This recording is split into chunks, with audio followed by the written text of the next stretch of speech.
campe, nous disons ça ensemble, verset 8. L'ange de l'Éternel campe autour de ceux qui le craignent et il les arrache au danger. Et puis nous pouvons continuer aussi. Sentez et voyez combien l'Éternel est bon. Heureux l'homme qui cherche en lui son refuge. Ensemble, craignez l'Éternel, vous ses saints, car rien ne manque à ceux qui le craignent. Les lionceaux éprouvent la disette et la faim, mais ceux qui cherchent l'Éternel ne sont privés d'aucun bien. Venez, mes fils, ensemble. Écoutez-moi, je vous enseignerai la crainte de l'Éternel. Merci. Quel est l'homme qui aime la vie, qui désire la prolonger pour jouir du bonheur? Préserve ta langue du mal et tes lèvres des paroles trompeuses. Éloigne-toi du mal et fais le bien. Recherche et poursuis la paix. Les yeux de l'Éternel sont sur les justes et ses oreilles sont attentives à leurs cris. L'Éternel tourne sa face contre les méchants pour retrancher de la terre leurs souvenirs. Quand les justes crient, l'Éternel entend et il les délivre de toute leur détresse. L'Éternel est près de ceux qui ont le cœur brisé et il sauve ceux qui ont l'esprit dans l'abattement. Le malheur atteint souvent le juste, mais l'Éternel l'en délivre toujours. Il garde tous ses os, aucun d'eux n'est brisé. Le malheur tue le méchant et les ennemis du juste sont châtiés. Ensemble, l'Éternel délivre l'âme de ses serviteurs et tous ceux qui l'ont pour refuge échappent au châtiment. Amen. Merci, vous pouvez vous asseoir.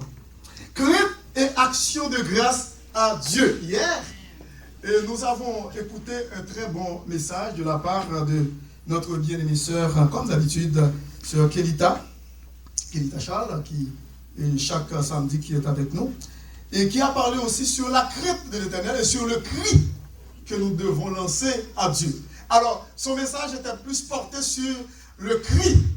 Le cri. Quand nous crions à Dieu, il nous entend, il nous écoute, et il nous sauve, il nous délivre. Amen. Quand nous crions à Dieu, il nous délivre. Alors ici, cet aspect que nous allons développer dans ce beau psaume encore, le même psaume, psaume 34, eh bien c'est sur la crainte de l'Éternel, sur la crainte et action de grâce à Dieu. Quand le peuple de Dieu a la crainte pour son Dieu, eh bien il va aussi lui donner des actions de grâce. Qu'est-ce qui nous pousse à avoir la crainte de Dieu? Eh bien c'est notre amour pour Dieu. Est-ce que vous êtes là? Alors ici, nous développons ce beau thème, crainte et action de grâce à Dieu. Il y a pas mal d'éléments ici dans ce passage, dans ce beau passage du psaume 34 de David. Soit dit en passant, vous connaissez bien l'histoire de David.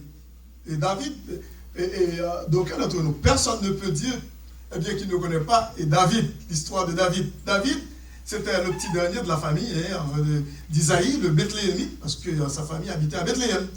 Alors, David était le berger, mais c'était quelqu'un qui était un petit peu, semble-t-il, méprisé parmi les autres. Il n'avait pas la même considération que ses autres frères.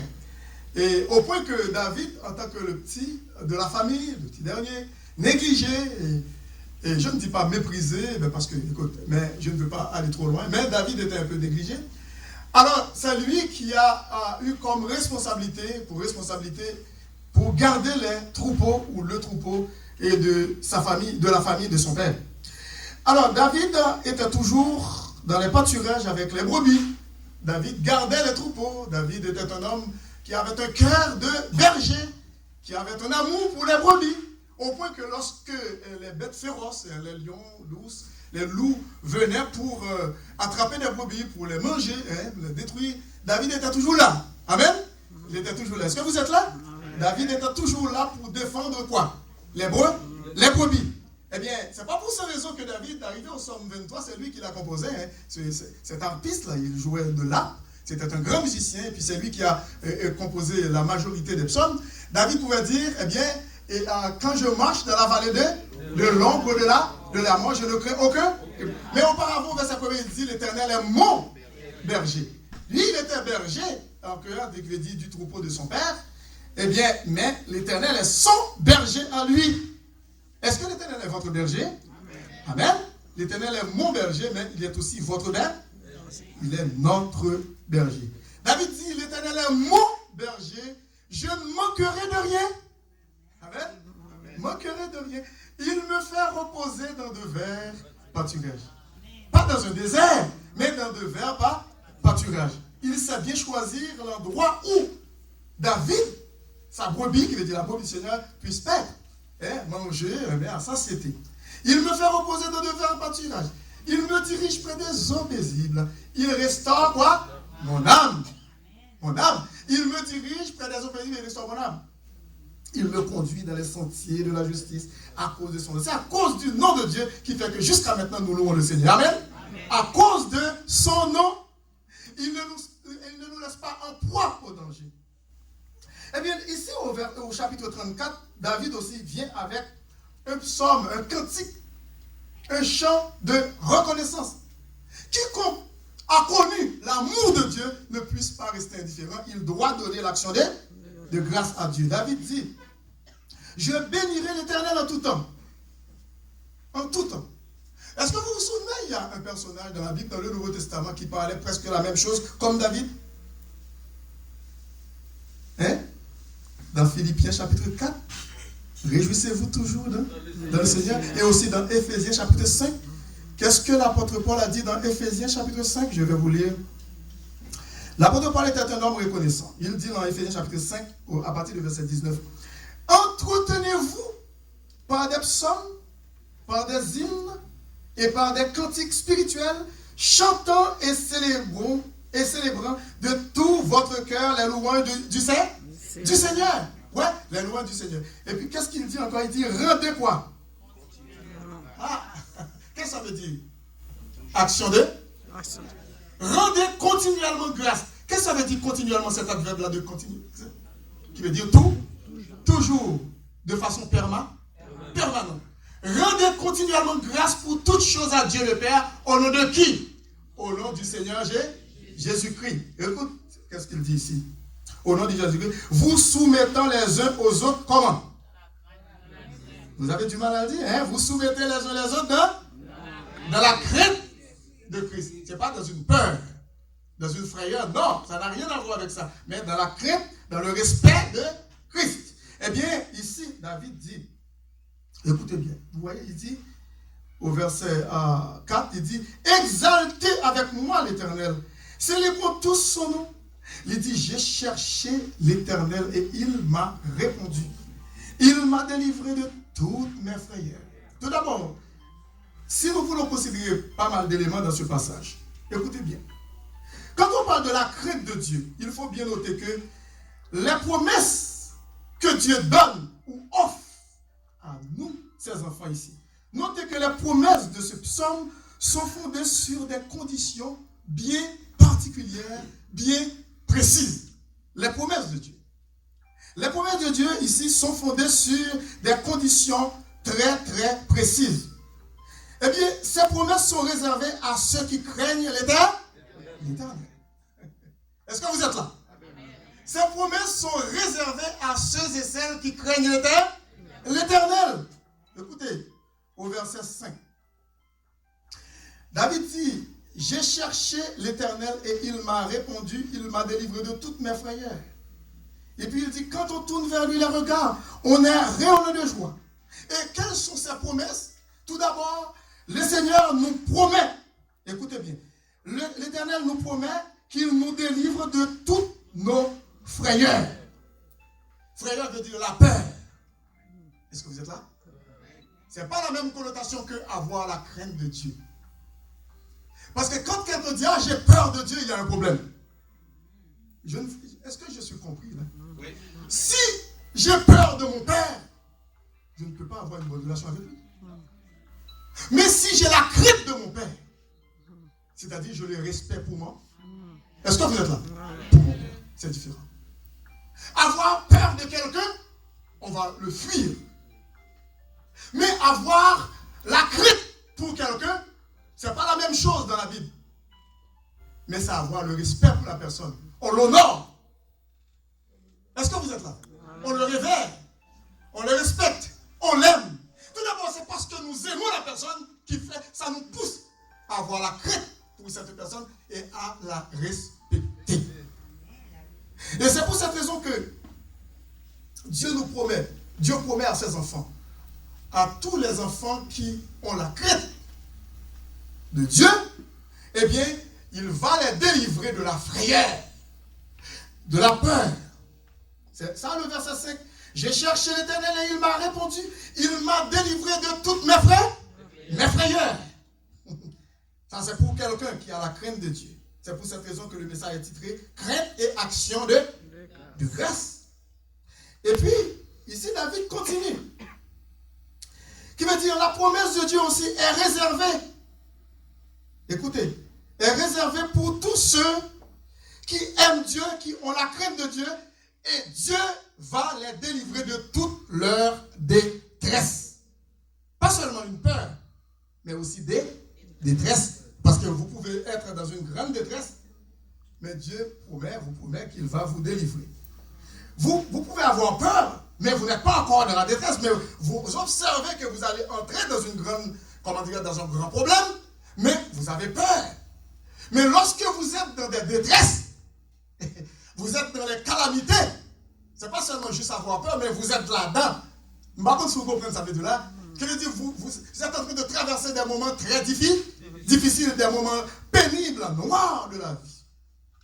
Et bien Dieu nous promet, si nous avons la crainte de Dieu, de nous délivrer de toutes nos détresses. C'est ça qu'il dit. Le verset 7, regardez. Quand un malheureux crie, qu'est-ce que l'Éternel fait? Tout d'abord, il l'écoute, il l'entend. Est-ce que vous êtes là? Amen. Quand un malheureux crie, quand on dit malheureux, c'est un chrétien, une chrétienne, un enfant de Dieu qui traverse des moments très difficiles. Et puis il se considère malheureux. Mais pourtant Dieu est là. Amen. Il est là. Il est là. Il dit au verset 7, quand un malheureux crie, l'Éternel entend et il le sauve d'une partie de sa détresse. De toute sa détresse. Vous voyez? Avoir la crainte de Dieu, c'est ça. Qu'est-ce qui nous pousse à avoir la crainte de Dieu? C'est notre amour pour Dieu. Si nous parlons mais au monde, ou mettre tout, ou mettre lever tout carré, ou balayer tout ça là-dedans, il parle même. Par contre, c'est comme si, bon, j'ai entendu l'école dimanche ce matin chez Lester et puis avec les Gédéons. Mais on traitait, semble-t-il, le thème de crainte, amour, je ne sais pas. Mais si on prend une femme ou un homme, on se marie, pour ce qu'il possède ou ce qu'elle possède, des choses matérielles. Mais il n'y a pas de l'amour ici. Il y a un intérêt quelconque quelque part. L'amour ne vient pas du fond du cœur, mais il y a un intérêt qui vient de l'extérieur. Quand tout se coule, il n'y a plus d'amour. Est-ce qu'on l'a? Écoutez, ce n'est pas le même bagage moi avec vous qui dit nous aimer bon Dieu. Qui veut dire, lorsque nous aimons bon Dieu, c'est comme Job pour nous considérer. Même lorsque bon Dieu leur fait nous toute bagaille, il retire même là-bas. Est-ce qu'on va continuer à aimer bon Dieu? Est-ce que nous allons continuer à aimer Dieu comme Job? Lorsque nous allons tout perdre matériellement? Oui, parce qu'il est tout pour nous d'abord avant les choses. Et c'est pour cette raison que dans Matthieu 6, il dit, cherchez premièrement, d'abord et avant tout, quoi? Le royaume. C'est lui, il parle de lui-même, il parle de lui-même. Chercher le royaume de Dieu, c'est Jésus lui-même. C'est avoir une relation personnelle étroite avec lui, une relation intime. Est-ce que vous êtes là? Amen. Même lorsque on arrive à tout perdre ici-bas, mais nous avons Jésus-Christ. Il est impossible de le perdre, parce qu'il est avec nous, il est en nous. Cherchons d'abord le royaume et la justice de Dieu, et toutes les autres choses nous seront données après. Par-dessus, croix, par-dessus. Alors, David, eh bien, avait cette relation. Malgré qu'il n'était pas quelqu'un de parfait. Nous connaissons très bien l'histoire de David, mais il s'est repenti, il a demandé à Dieu pardon. Alors, ici, on continue encore de comprendre ce beau chant de David, le psaume 34. Écoutez bien, il dit, de toutes nos détresses, il va nous délivrer, parce que nous sommes ses enfants qui avons l'amour pour lui et aussi la crainte de Dieu. Au verset 18, il dit, quand les justes crient, il le répète, l'Éternel quoi? Entend. Qu'est-ce qu'il fait? Quand les justes crient, l'Éternel entend et il les délivre de tout. Ah ouais, il le répète encore, verset 18. Il veut dire, les promesses de Dieu sont pour ces enfants qui ont la crainte de Dieu. Est-ce que vous êtes là? Amen. Pour ces enfants qui l'aiment et qui ont la crainte de Dieu. On va encore continuer. de voir des anges camper autour de nous. Verset 8. L'ange de l'Éternel campe autour de qui? Ah, le mot crainte est là. Est-ce que vous êtes là? Amen. Le mot crainte est encore là. Si vous voulez jouir de Dieu, de notre Seigneur Jésus-Christ, il faut avoir quoi? La crainte de Dieu. Crainte et action de grâce à Dieu. Quand nous sommes venus présenter devant Dieu, c'est parce que nous l'aimons d'abord et nous l'obéissons. Nous voulons faire nos efforts par sa grâce, par son Saint-Esprit, pour qu'il nous aide à marcher avec lui dans la crainte, dans l'obéissance à sa voix. Et c'est lui qui déverse son amour en nous pour que nous puissions l'aimer en retour. Pourquoi? Parce que sans l'amour de Christ, il est impossible de l'aimer. Est-ce que vous êtes là? Je vais vous expliquer ce que je veux dire. Parce qu'il y a plusieurs façons d'expliquer l'amour. C'est pour ça que quand on fait un mariage, quand on organise, ou du moins on fait une célébration de mariage, parfois on prend la peine, les prédicateurs, les pasteurs, parfois dans un petit moment dans la cérémonie, prennent le temps et la peine d'expliquer qu'est-ce que ça veut dire l'amour. C'est quoi la signification de l'amour? Parce que en français, tout simplement, on dit je t'aime, mais on ne sait pas c'est où, c'est qu'est-ce que vous voulez dire. Et quand je dis j'aime mon frère, et puis ensuite je dis j'aime ma soeur, j'aime Dieu, mais c'est le même mot pour le français. Mais pourtant, il y a différentes façons de dire aimer dans le grec, dans l'original, dans la Bible.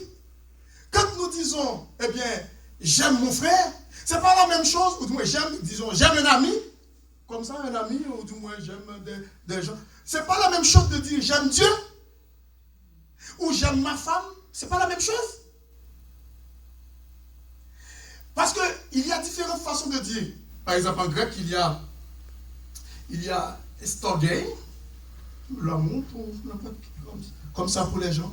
Il y a philios, l'amour qu'on peut retrouver dans la famille. Il y a aussi l'amour éros. L'amour éros. Est-ce que vous comprenez ça, l'amour éros? Érotique, les films érotiques éros. Eh bien, c'est son amour pour un gars, une fille, et puis qu'on trouve des gens qui sont dans les métros, ils s'abrassent tout le temps, ils s'aiment. Et puis 2-3 jours après, et puis c'est le crime. C'est éros. Mais quand on parle de l'amour agapé, je t'aime, ça c'est l'amour de Dieu. Il n'y a pas de place de l'amour de Dieu pour la haine. Il n'y a pas de place de l'amour de Dieu pour la jalousie. Il n'y a pas de place de l'amour de Dieu pour l'hypocrisie. Est-ce que vous êtes là avec moi? Amen. Il n'y a pas de place de l'amour de Dieu pour la criminalité. Il n'y a pas de place de l'amour de Dieu pour la médisance. Il n'y a pas de place de l'amour de Dieu pour les mauvaises critiques. Parce qu'il y a de bonnes critiques qui font grandir. Mais il y a des places pour l'amour seulement, la charité, d'après 1 Corinthiens 13, qui fait grandir dans la foi. Est-ce que vous êtes là? Amen. Ça fait la communion règne, la communion fraternelle. L'amour de Dieu suscite la communion fraternelle. L'amour de Dieu suscite l'accord. L'amour de Dieu suscite, une relation personnelle avec Dieu et aussi une relation avec les autres. C'est le véritable amour. Agapé, agapao. Et c'est cet amour qui a envoyé qui? Jésus mourir pour des criminels comme vous et moi. C'est pas Eros, c'est pas Philios ou autre. Mais c'est Agapé qui a envoyé, qui a poussé Jésus à venir mourir sur la croix pendant qu'il a ouvert volontairement ses deux bras. On ne l'avait pas forcé d'ouvrir, non, de les ouvrir. C'est lui qui a ouvert ses deux bras pour les clouer avec des gros clous. Oui, clous. Et puis c'est lui qui a accepté qu'on confectionne une couronne, pas une couronne de gloire, mais une couronne d'épines, alors que vous et moi, nous attendons une couronne de gloire dans le ciel. Est-ce que vous êtes là? Amen. Il a accepté à notre place prendre une couronne d'épines pendant que le sang coule à flot sur son visage. C'est pas l'amour éros, c'est pas philios, mais c'est l'amour agapé, L'amour divin, c'est l'amour de Dieu qui lui a poussé à mourir, à venir mourir pour vous et moi, alors que nous étions des malfaiteurs, des criminels. Nous étions des gens qui n'aimaient pas Dieu. Dans Romains, chapitre 5, avant de continuer, l'apôtre Paul, qu'est-ce qu'il dit dans Romains, chapitre 5? Regarde, je vais vous lire ça. Il dit au verset 6, « Car lorsque nous étions encore sans force, Christ, au temps marqué, pas avant son temps, mais au temps marqué, est mort pour des impies. » Impies. Vous comprenez ça veut dire impie? Bon, c'est pas beau du tout. C'est la poubelle, l'ordure, complètement. Et puis ensuite, il dit, au verset 7, « À peine mourrait-on pour un juste. » Peut-être quelqu'un peut donner sa vie pour quelqu'un de bien, mais c'est pas vrai. Ça arrive souvent, dis-je. Il dit, à peine mourrait-on pour un juste. Quelqu'un peut-être mourrait-il pour un homme de bien, peut-être, dit l'apôtre Paul. Mais pourtant, qu'est-ce qu'il continue à dire? Il dit au verset, qu'est-ce qu'il dit? Il dit au verset 8, mais Dieu prouve son amour agapé. C'est pas Eros, c'est pas Philios. C'est agapé. C'est la charité. 1 Corinthiens 13. Mais Dieu prouve son amour envers nous parce que quoi? Lorsque nous étions encore des pécheurs. Pas des gens de bien, des pécheurs. Christ est mort.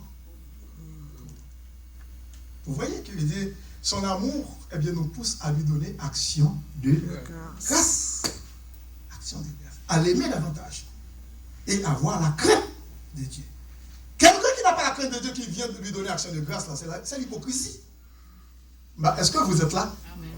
C'est comme si c'est un enfant qui ne respecte pas ses parents, sa mère ou son père. Et puis le jour de sa fête, là, oh, c'est lui le meilleur père sur la terre. Oh, la mère, je n'ai jamais possédé de ça. L'hypocrisie, c'est le mensonge. Est-ce que vous êtes là? Amen. Écoute, on ne se moque pas de Dieu. On ne se moque pas de Dieu. Amen. On ne peut pas donner action de grâce si on a dans le cœur l'hypocrisie et le manque de la crainte de Dieu. Si on n'a pas un véritable amour. Écoute, et lorsque nous avons l'amour de Dieu en nous, nous l'aimons tellement, on ne se fait pas pousser dans le dos pour le servir.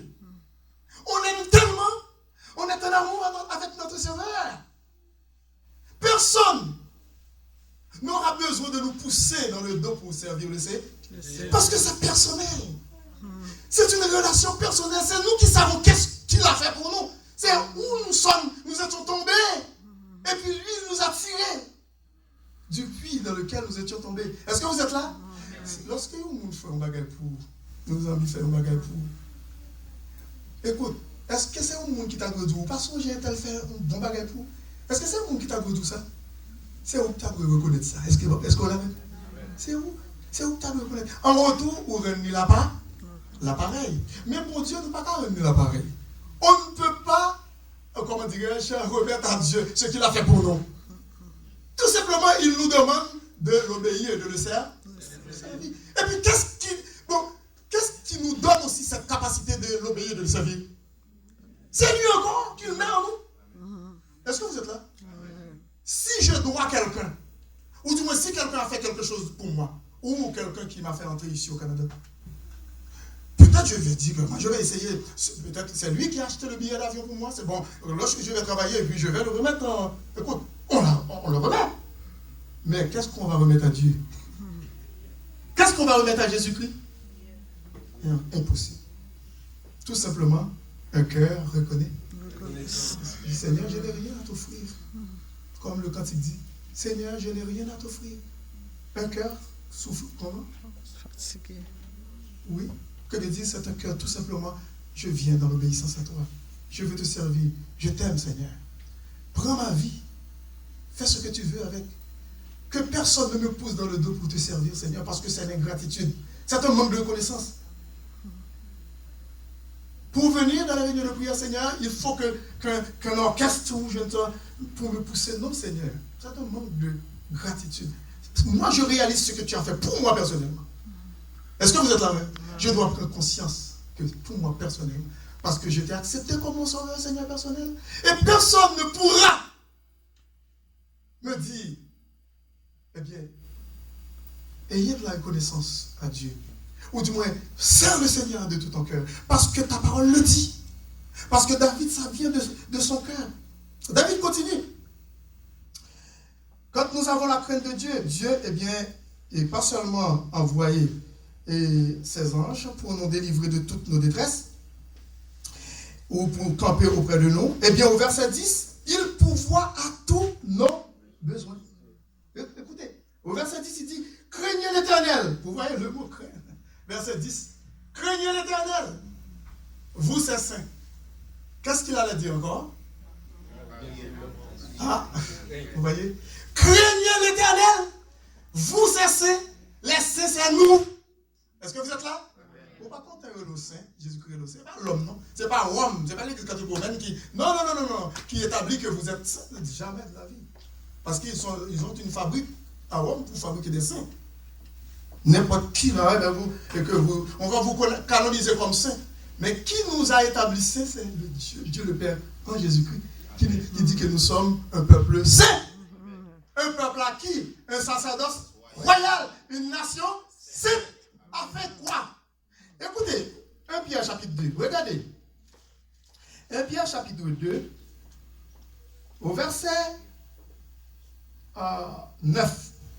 Vous, au contraire, vous êtes une race élue, un sacerdoce royal. Royal, écoute, c'est la titre du roi. Vous faites partie de la famille royale. Une nation comment? Sainte. Un peuple acquis d'entre tous les peuples de la terre, qui est mis à part pour Dieu, afin que vous annonciez quoi? Les vertus de celui qui vous a appelé des ténèbres à son admirable lumière. Et puis il continue, il dit, vous au contraire, il dit, vous qui autrefois dit, n'étiez pas un peuple, qui veut dire le peuple de Dieu, et qui maintenant êtes le peuple de Dieu. Vous qui n'aviez pas obtenu miséricorde et qui maintenant avez obtenu miséricorde. Mais est-ce que ça va vous la peine pour une bonne action de grâce pour la côté de ceci? Lorsque vous regardez dans Colossiens, chapitre 1er, qu'est-ce que Colossiens vous dit? Regardez aussi dans Colossiens, chapitre 1er. Colossiens, chapitre 1er, je pense que le verset 12. Colossiens, chapitre 1er, verset. Bon, voilà. Merci beaucoup. Rendez grâce à qui? Rendez grâce veut dire action de grâce. Pourquoi il faut rendre grâce à Dieu? Rendez grâce au Père qui vous a rendu capable d'avoir part à l'héritage des saints dans la lumière. Qu'est-ce qu'il a dit encore? Il va nous expliquer pourquoi il dit ça. Qui nous a quoi? Délivrés de la puissance des ténèbres. Qui dit de la puissance des ténèbres? Dit de la puissance du diable. Et nous a transportés où? Est-ce que vous voyez ça? C'est un gros déménagement. Hein? Parfois, vous déménagez. Écoute, moi, lorsque j'étais célibataire, dans le célibat, je déménage.